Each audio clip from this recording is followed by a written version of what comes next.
Olá, bom dia. Seja bem-vindo a mais um estudo da Escola Dominical da Igreja Presbiteriana de Astorga. Esse é um importante momento para nos debruçarmos diante da Palavra de Deus e para compreendermos a sua revelação para nós. Essa forma que nós aplicamos o estudo bíblico, ela é um momento que temos para aumentar o nosso conhecimento sobre a Palavra de Deus. E você verá nesse estudo de hoje como o conhecimento da Palavra de Deus é essencial para a sua vida. Após compreender, você verá também a necessidade de aplicar esse conhecimento para a sua vida.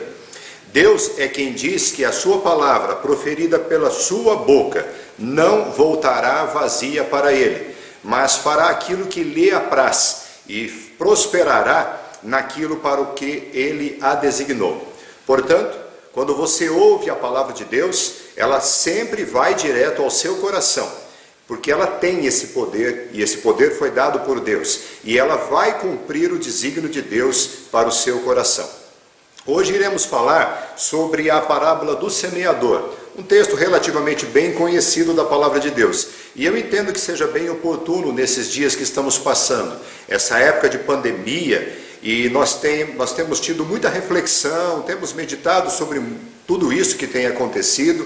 Isso talvez tenha feito muitas pessoas se aproximarem um pouco mais de Deus, se preocuparem em ouvir um pouco mais a palavra do Senhor. E talvez você esteja ouvindo muito a respeito dessa palavra. E a preocupação do nosso coração é como que essa palavra tem sido aplicada a ti. É extremamente oportuno nesse momento. Quem tem ouvido a palavra, medite nessa palavra do semeador para você ver o que significa esse conhecimento da palavra de Deus. A parábola do semeador, creio que você sabe, quem conta é Jesus Cristo, o Filho de Deus. Jesus aponta para 4 terrenos, 4 cenários, 4 impactos, 4 situações possíveis de receberem a palavra de Deus. A palavra de Deus é comparada a uma semente, e a semeadura é a palavra de Deus, é a pregação do Evangelho. Cada terreno tem uma reação diferente a essa semeadura da palavra de Deus. Esse terreno é o nosso coração, mas para chegar ao nosso coração, a palavra passa pelos nossos olhos, ela passa pelos nossos ouvidos, ela passa pelo nosso intelecto, para então ela chegar até o nosso coração. Dos 4 terrenos, apenas um deles é o ideal, apenas um é o ideal. E somente esse terreno é que pode gerar frutos para toda a eternidade, ou seja, para a salvação. Você gosta de testes?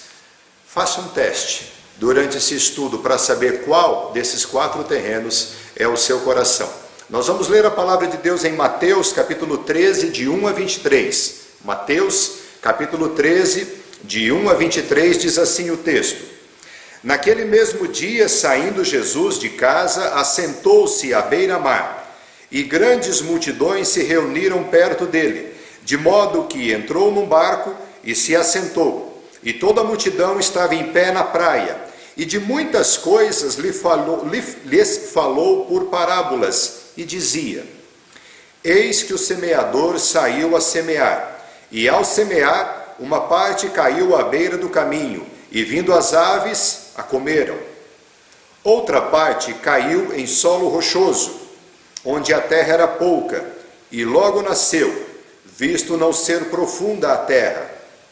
Saindo, porém, o sol a queimou, e porque não tinha raiz, secou-se. Outra caiu entre os espinhos, e os espinhos cresceram e a sufocaram.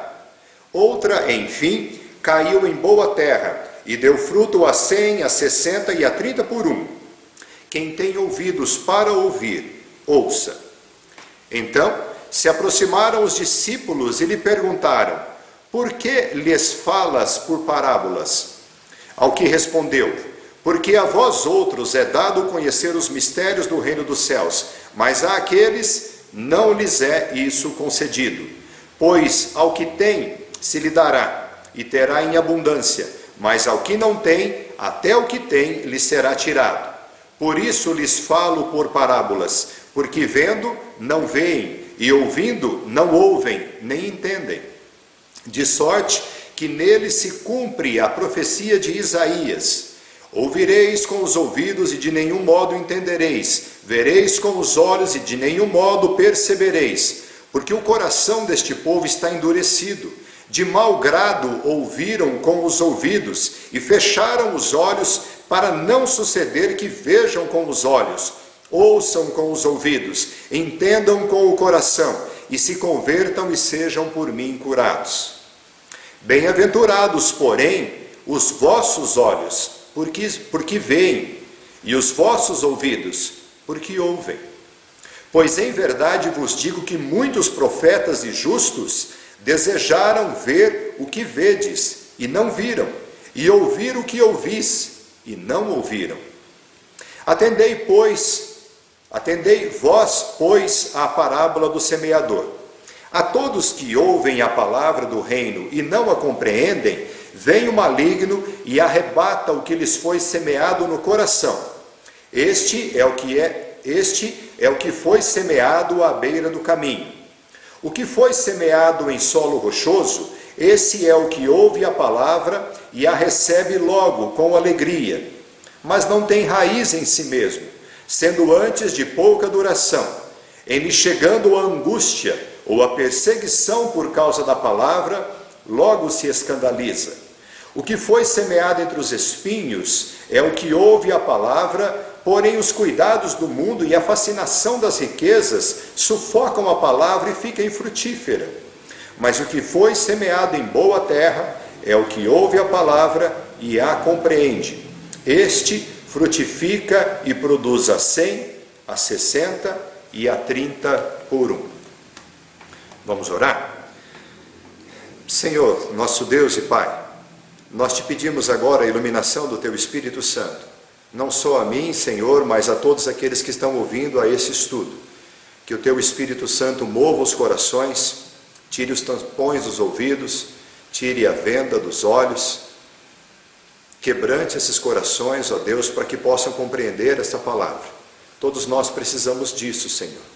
Obrigado, Senhor Jesus, porque Tu viestes para morrer pelos nossos pecados, e na Tua infinita misericórdia nos alcançaste e nos compraste para o Pai. Ó Espírito Santo de Deus, nós te pedimos, ilumina a nossa mente e o nosso entendimento. Fala ao nosso coração para que sejamos edificados, é o que te pedimos, Pai. No nome do Senhor Jesus Cristo. Amém. A parábola do semeador ela é bem curta, ela vai do versículo 3 ao versículo 9. Se você for ler pausadamente o que está narrado, do versículo 3 ao 9, a parábola do semeador não dura 1 minuto.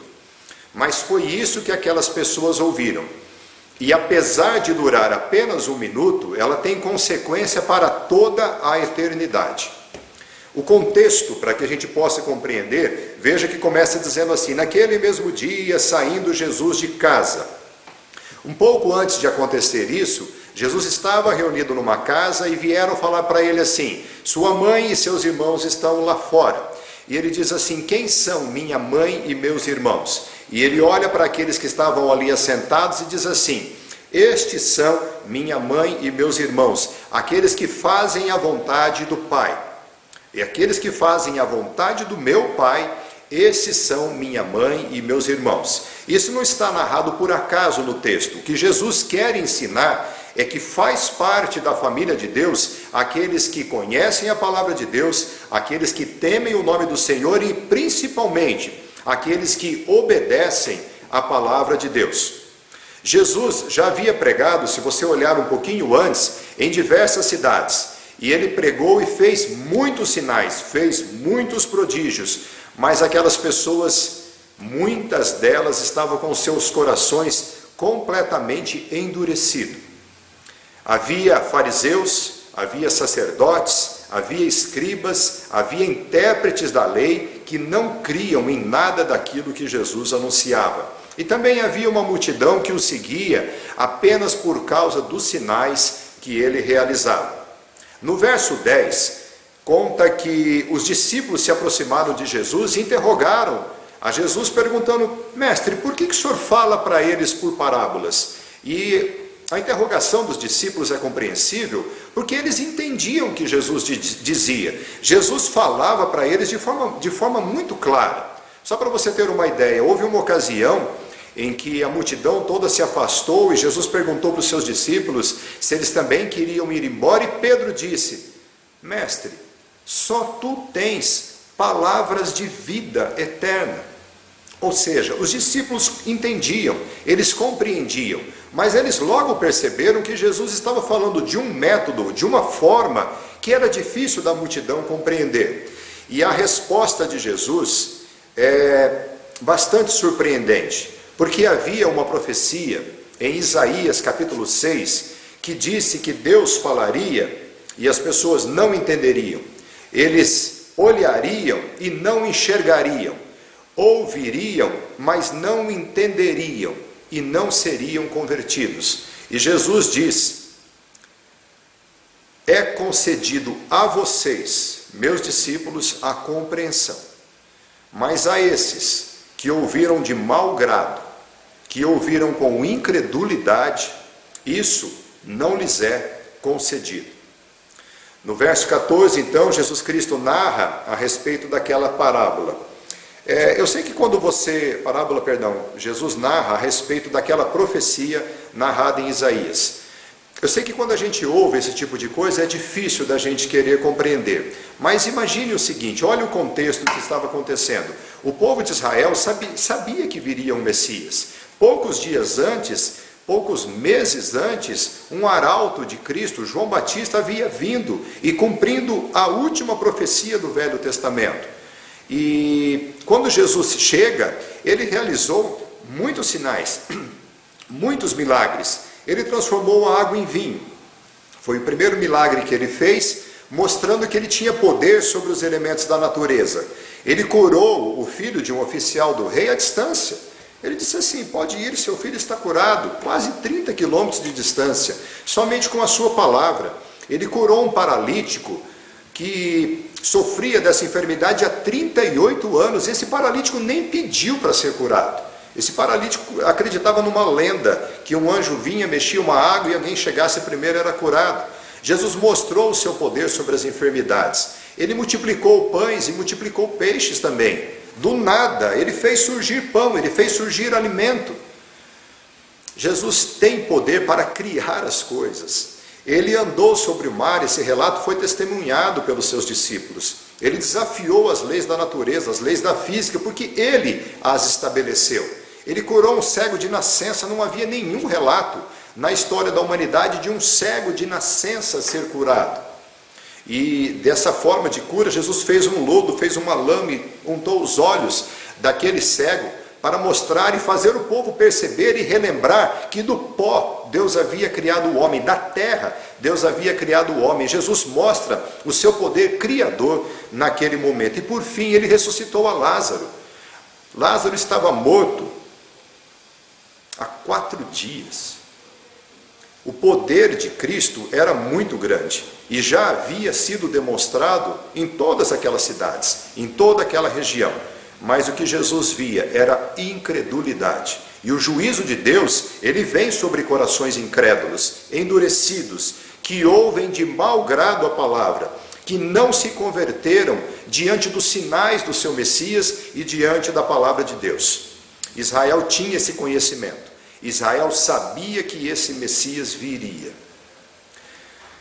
É interessante a gente pensar, porque Jesus dá um privilégio para nós, nos dias de hoje, entendermos a parábola, porque nós lemos a história, nós sabemos o que aconteceu e como foi que aconteceu.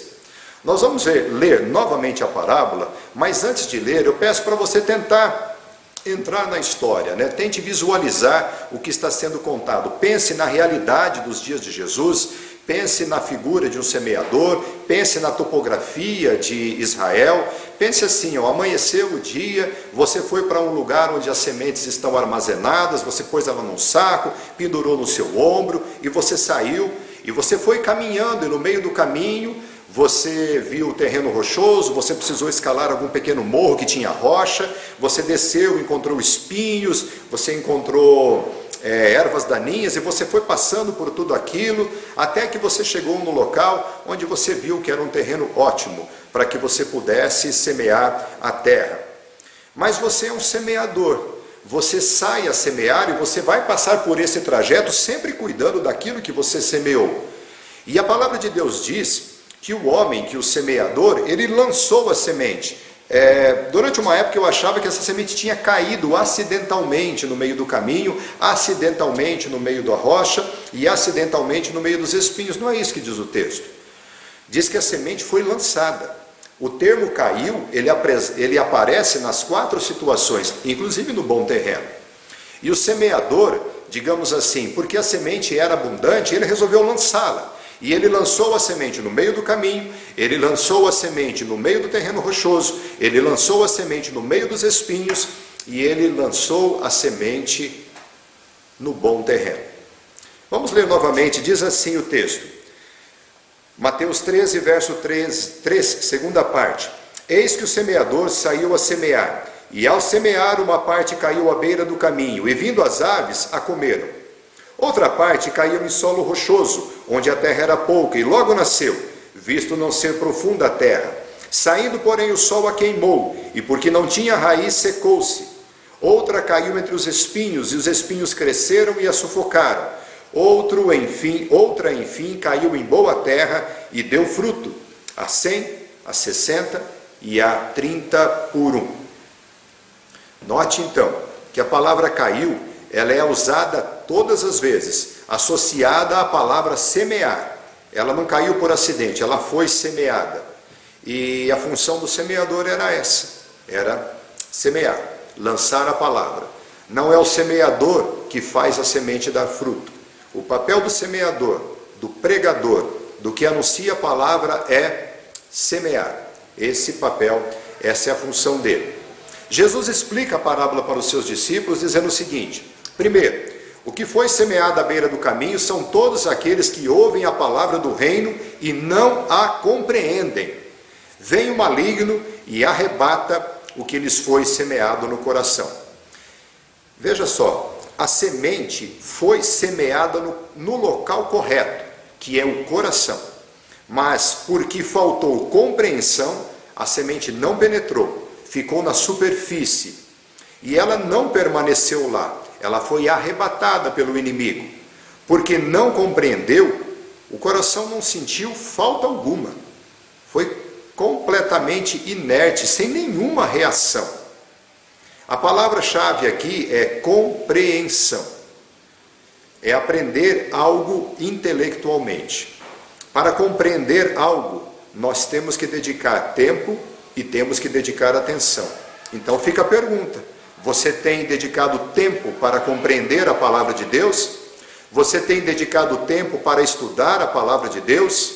Ou anda muito ocupado, sem tempo para isto?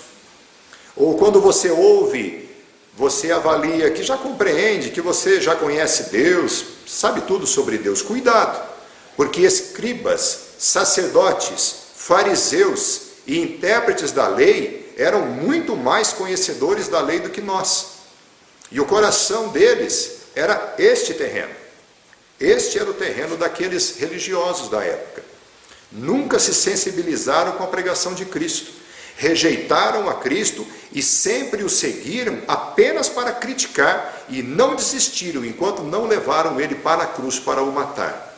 Eram religiosos diante dos homens, mas diante de Deus eram ateus professos.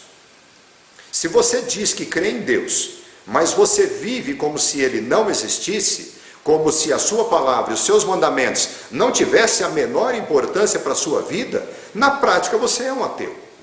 O terreno do seu coração é tão duro quanto um asfalto.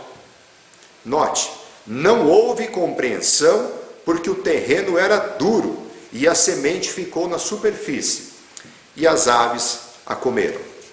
O segundo terreno é o que foi semeado em solo rochoso.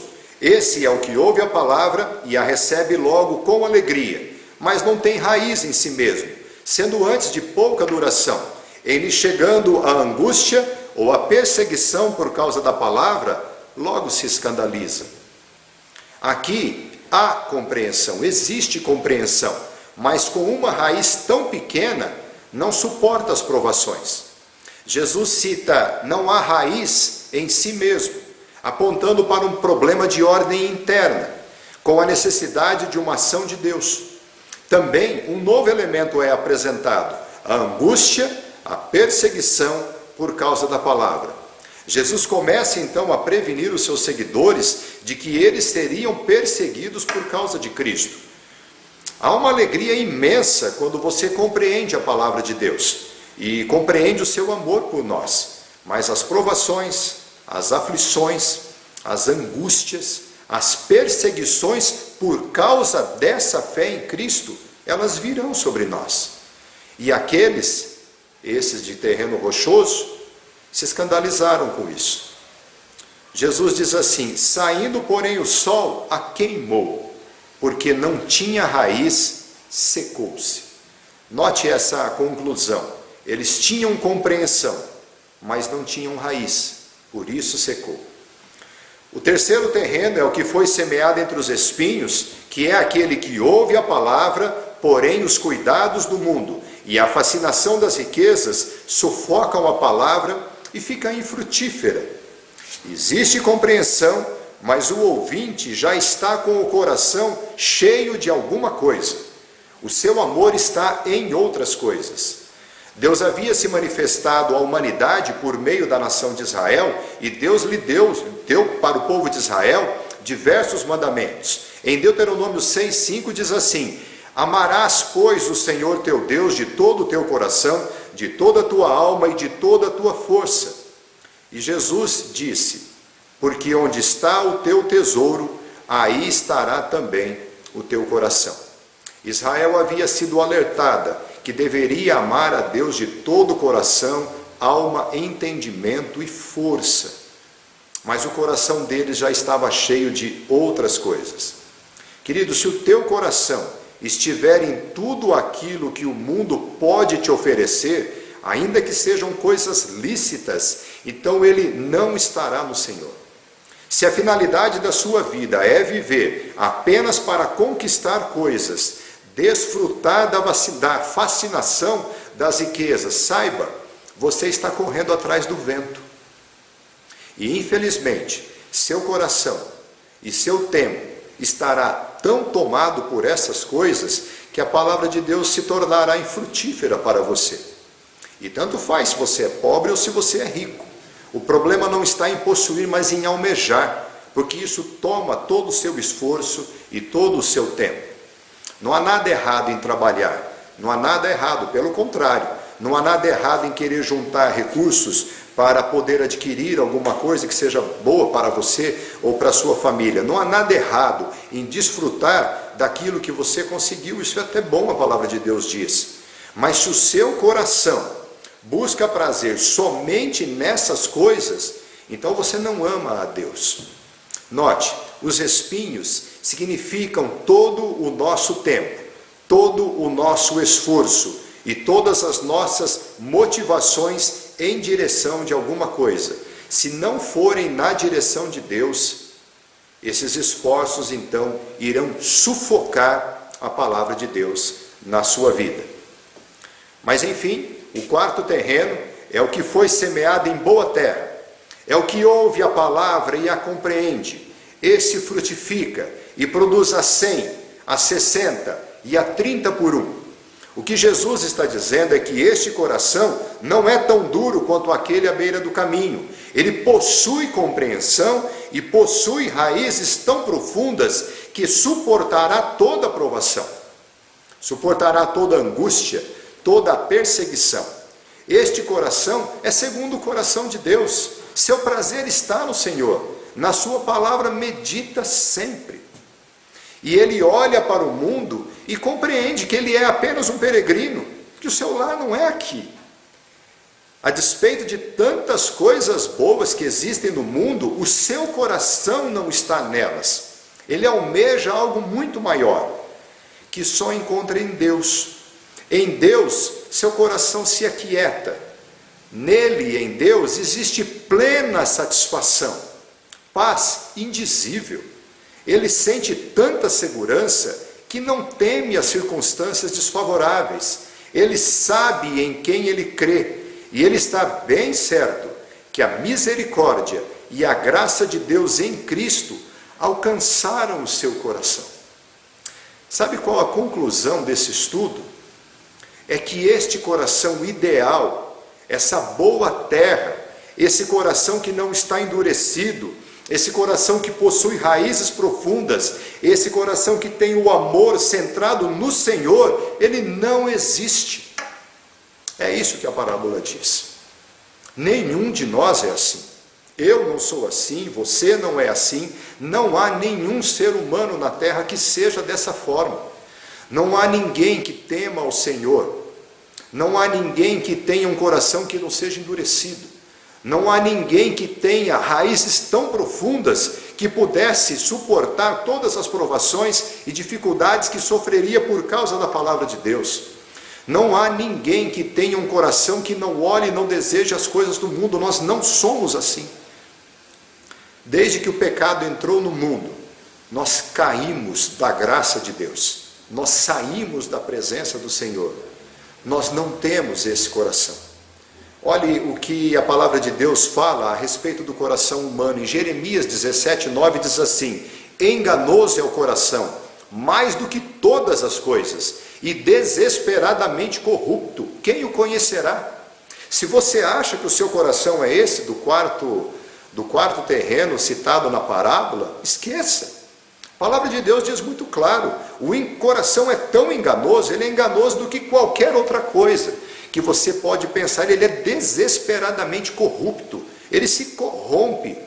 Quem o conhecerá? Você não o conhece, mas o Senhor o conhece. Olha o que diz Jeremias 17:10. Eu, o Senhor, esquadrinho o coração, eu provo os pensamentos, e isto para dar a cada um segundo o seu proceder, segundo o fruto das suas ações. Isso é terrível, porque se Deus conhece o nosso coração, se Ele esquadrinha todos os cantos do nosso coração, Ele verá um coração ateu, Ele verá um coração incrédulo, Ele verá um coração que ama qualquer outra coisa, e as nossas atitudes e as nossas ações nos condenarão diante de Deus. E ainda Isaías, capítulo 29:13, na segunda parte diz assim: com a sua boca e com os seus lábios, esse povo me honra, mas o seu coração está longe de mim. Essa é a nossa realidade. Quando nós ouvimos isso, nós pensamos e percebemos que a nossa esperança, então, não está em nós, está unicamente em Deus. Se Deus não vier em nosso socorro, nós nunca iremos crer. Nós nunca iremos crer em Deus. Foi Ele quem prometeu. Diz Ezequiel, capítulo 11, verso 19, na segunda parte, diz o Senhor: tirarei da sua carne o coração de pedra, e lhes darei coração de carne. Deus precisa fazer isso em nós. O nosso coração, na verdade, é empedrado, é pura pedra. Se Deus não tirar esse coração endurecido e não colocar em nós um coração de carne, nós nunca iremos crer. E João 3,3, Jesus diz assim: em verdade vos digo, se alguém não nascer de novo, não pode ver o reino de Deus. Quando Jesus diz na parábola assim, ele termina dizendo: quem tem ouvidos para ouvir, ouça. Ele explica na sequência para os seus discípulos, dizendo assim: bem-aventurados sois os vossos olhos, porque vocês veem. Bem-aventurados sois os vossos ouvidos, porque ouvem. É isso que Jesus diz para Nicodemo lá em João 3,3. Se alguém não nascer de novo, não pode ver o reino de Deus. Por nós mesmos, nós nunca conseguiremos. O que está ao nosso alcance é clamar a misericórdia de Deus. Isso está ao nosso alcance. Pedir que Ele, de fato, sonde o nosso coração. Sonda, ó Deus, o meu coração. Vê se há em mim algum caminho mau e me guia pelo caminho eterno. Salmo 139. Isso é a única coisa que está ao nosso alcance. Para a gente aplicar essa palavra ao nosso coração, à luz de todos esses textos que foram citados, a gente pode direcionar para as nossas vidas o seguinte: a palavra de Deus não será lançada uma única vez, mas hoje é o tempo oportuno para você. Eu não sei se você vai ter outra oportunidade de ouvir a palavra de Deus. Hoje, se você ouvir a palavra de Deus, não endureça o seu coração.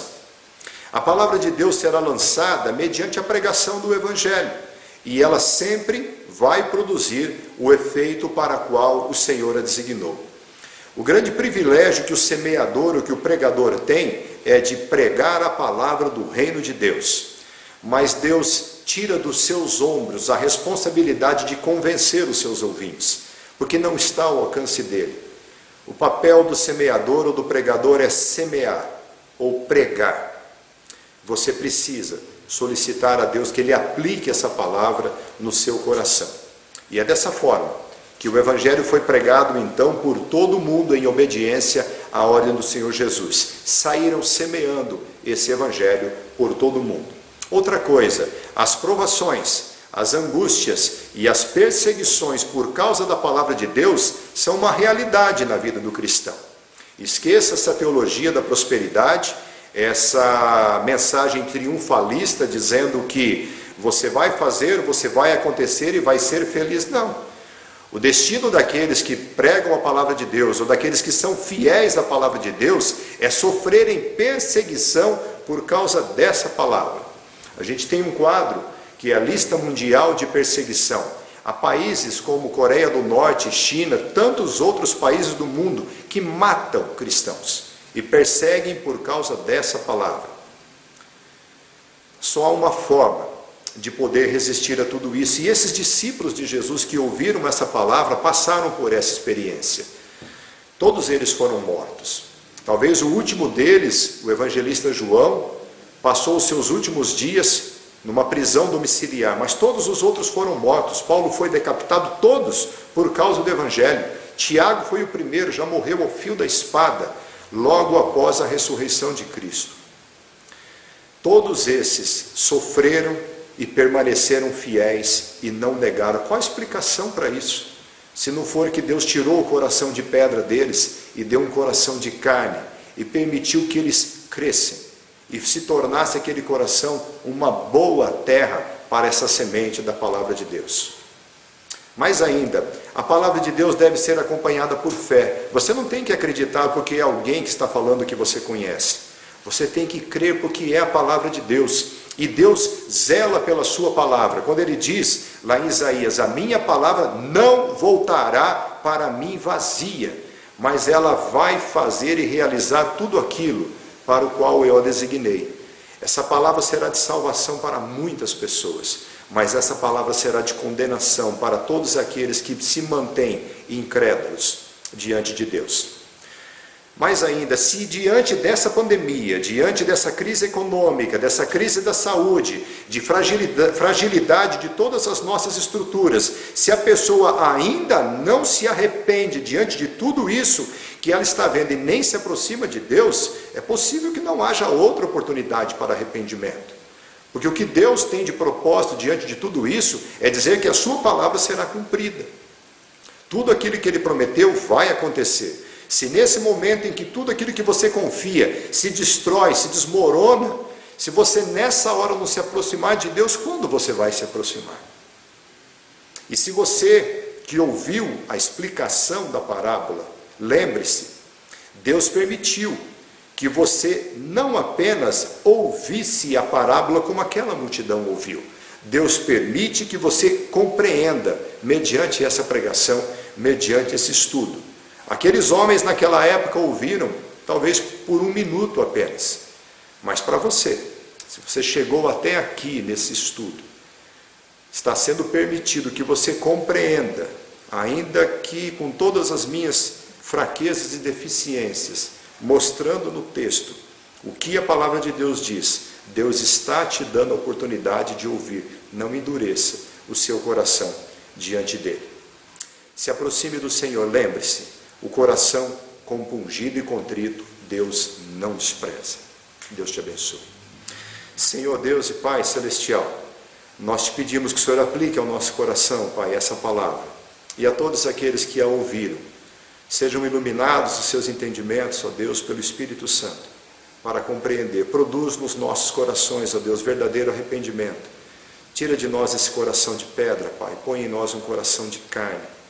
Que de fato creiamos na palavra do Teu Filho que de fato, ó Pai, creiamos nessa salvação, que de fato arrependamos-nos dos nossos pecados e nos aproximemos de Ti. Realiza essa obra pelo Teu Espírito Santo, é que te pedimos, no nome do Senhor Jesus. Amém. Amém. Deus te abençoe. Ore a Deus para que Ele sonde o seu coração e veja se há algum caminho mau e te guie pelo caminho eterno. Amém.